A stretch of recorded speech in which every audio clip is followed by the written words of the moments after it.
This is the MEI glass elevator at the North Garden at the Mall of America in Bloomington, Minnesota. This thing was installed in 2016, I believe. And it's not as good with the glass. Let's go to 3 and listen to this epic motor.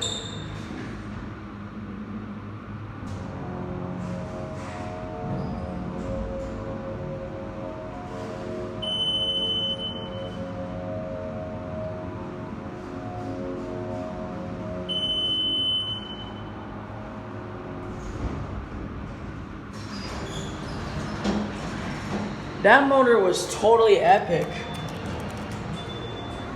Wow. We'll get a cab view.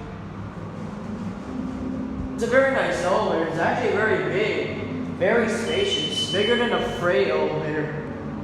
There's your innovation universal fixtures, indicator, and that chime sounds annoying. I have an idea. Let's take one more ride on this. Going up to 3. Here we go.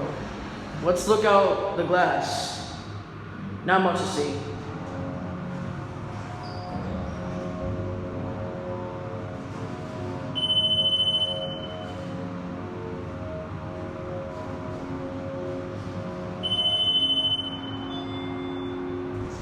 Here we are at 3, and we're gonna end the video up here. That motor was very epic. They just replaced the chime. There it goes, and that will be it.